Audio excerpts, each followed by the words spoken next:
Kia ora koutou. I have with me here today BDO Construction Sector Leader Nick Innes-Jones to talk about the April 2023 findings of the BDO Wellbeing and Business Performance Index, Te Rangahau o Ngā Hauora Pai. Now, this unique biannual study investigates the link between well-being and business performance among New Zealand's business leaders. Kia ora, Nick. Thank you so much for joining us today. Now, I know we're talking about mental well-being, but I've noticed you've got a bit of a physical well-being issue going on here. Yeah, I have. So I apologise, Wilhelmina, about the way I'm dressed at the moment. I have got 6 fractures in my leg. I did injury just after the Auckland floods. I wish I had a good story to tell you about it, but it was just a bit of a slip I made while holding one of my children. So I'll get there. I would arguably say that it's a pretty heroic story, so I reckon you should take that one. I don't think I can go there after being a hero. We'll switch back to mental well-being now. We're going to get to some of your insights later on, but talk to me about some of the findings of the latest index, because it's been a huge year. We've gone from a period of boom to a period of much less. Yeah, that's right. Look, it's certainly been a challenging time for the construction industry, especially in the residential sector.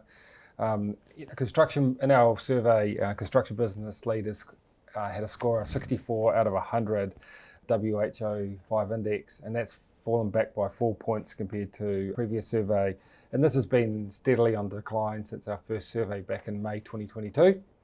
And the number of construction leaders who have been feeling less mentally healthy than normal has increased from 29% in October last year to 50% in the survey we've just undertaken.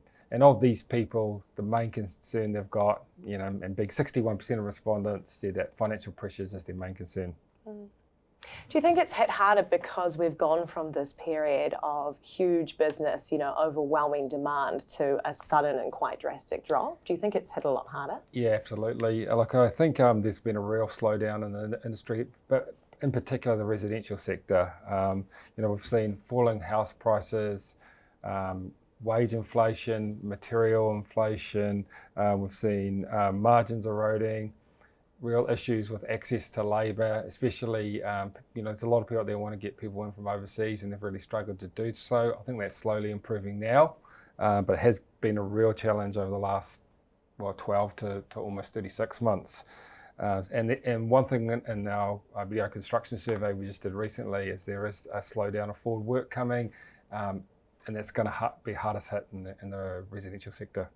Was this dip to be expected, or has this taken the sector by surprise? Oh, look, I think to an extent it's probably expected, because as soon as inflation started to rise, you knew that was going to result in wage inflation, material inflation. The main way of combating inflation is interest rates increases. So if your interest rates increase, generally you're going to end up with a slowdown in that residential sector.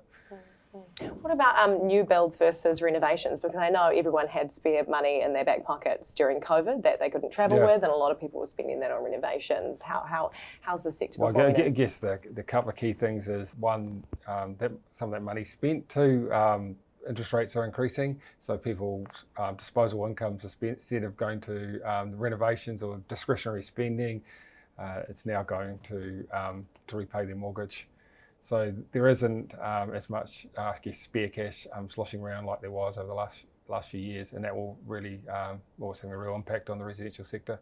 Absolutely, and I'm sure it's hitting a lot of businesses hard. What are your tips for construction business leaders to overcome some of these challenges? Yeah, look, I think obviously this is the accountant in me, but they need strong financial management processes. Generally, we find that people with the strongest financial management processes are generally the more successful companies. I think really monitor your project margins on a monthly basis, and it's a simple piece of advice, but it's a good piece of advice. Really look at your monthly management accounts. Even some of the bigger firms don't focus on that probably enough. Forecasting is really important, and especially when in an environment such as the one we're facing, and really stress test those forecasts for unforeseen events, and have contingency plans. If a project does drop off, what are you going to do? What are you going to do with your staff numbers? What are you going to do with your overheads? And where are you going to find your next piece of work? One thing I think is really important, and we are seeing people do it, is due diligence. Really do due diligence on your key contractors. because the cost of them falling over will be significantly more than the cost of doing, even a high-level due diligence. And the other probably key point I've got there is, where possible, try avoid fixed price contracts because they can really, impact you later on. So it's much more important to be proactive rather than reactive, because Correct. I'm assuming everything over the next 6 months particularly, we're expecting to be a bit in a worse situation. Yep, correct. Look, I think we're starting to see it now, a lot more stress in the market, but I think given the factors, economic factors we've got, I think you're going to generally find things will probably get worse before they get better, especially in that residential space. The commercial space, I think, is quite different. I think the commercial space generally is still quite strong, especially for the bigger firms on the market. Their full works positions are very good and in a really good position. So I think we've really just got to focus on that residential sector in particular. Now, this Wellbeing Index is pretty timely, because I know the BDO Construction Sector Report has just been released. Can you tell us a bit more about that and what kind of tips business leaders can expect to find among that? Yeah, sure. So we released the BDO Construction Report, and that was generally focused on larger companies, so turnovers in excess of 10 million, so 10 to 200 million plus.